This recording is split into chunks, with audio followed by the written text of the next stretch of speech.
Hello എല്ലാവർക്കും നമസ്കാരം. ഞാൻ ഡോക്ടർ ബിന്ദു, കുട്ടികളുടെ സ്പെഷ്യലിസ്റ്റ് ആണ്. മംസ്, താടവീക്കം, മുണ്ടിവീക്കം വളരെയധികം പടരുന്നുണ്ട്.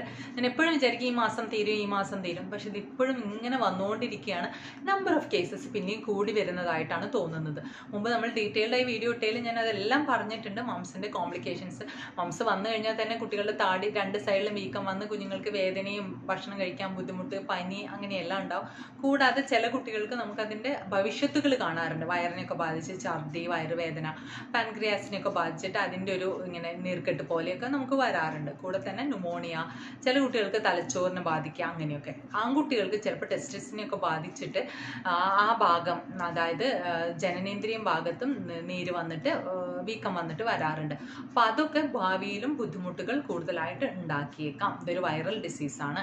അതുകൊണ്ട് ഏത് രീതിയിലാണ് വൈറസ് മുന്നോട്ട് പോകുക എന്നുള്ളത് നമുക്കറിയില്ല. അപ്പോൾ നിങ്ങളുടെ ലൊക്കാലിറ്റിയിലൊക്കെ മംസ് ഉണ്ട്, കുട്ടികൾക്ക് ഉണ്ട് എന്നുണ്ടെങ്കിൽ, അല്ലെങ്കിലും തന്നെ നിങ്ങൾ നിങ്ങളുടെ കുഞ്ഞിൻ്റെ വാക്സിനേഷൻ കാർഡ് ഒന്ന് എടുത്ത് നോക്കുക. അതിൽ MMR എന്നുള്ളൊരു വാക്സിൻ കൊടുത്തിട്ടുണ്ടോ എന്ന് നോക്കുക. ഗവൺമെൻറ് സെക്ടറിൽ നിന്നാണെങ്കിൽ കിട്ടിയിട്ടുണ്ടാവില്ല, കാരണം ആ സമയത്ത് ഇത് അത്ര പ്രിവലൻ്റ് അല്ല. അതുകൊണ്ടാണ് MR എന്നുള്ള വാക്സിൻ മാത്രമേ ഉള്ളൂ.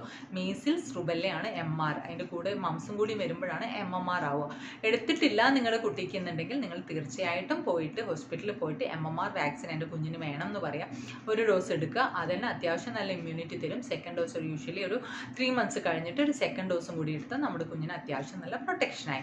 ഇനി ഒരു ടീനേജേഴ്സ്, എപ്പോഴും ഞാൻ പറയും, ടീനേജേഴ്സൊക്കെ ആകുമ്പോൾ യൂഷ്വലി ആ സമയത്ത് കുറച്ചുകൂടി കോംപ്ലിക്കേഷൻസ് ഒക്കെ വരുന്നത് നമ്മൾ കാണുന്നുണ്ട്. ഈ പറഞ്ഞ പോലെ ടെസ്റ്റിസിൻ്റെ ഒക്കെ ഇങ്ങനെ ഇൻഫ്ലമേഷനൊക്കെ വരുന്നത് കാണുന്നുണ്ട്. അതുകൊണ്ട് തന്നെ അങ്ങനത്തെ കുട്ടികൾക്ക് എടുത്തിട്ടില്ല എന്ന് ഉറപ്പുണ്ടെങ്കിൽ, അല്ലെങ്കിൽ നമുക്ക് ഓർമ്മയില്ല എന്നുണ്ടെങ്കിലും, നിങ്ങൾ ഒരു MMR ഡോസ് എന്തായാലും ഒന്ന് എടുത്തോളൂ. അത് ഉപകാരപ്പെടുക തന്നെ ചെയ്യും.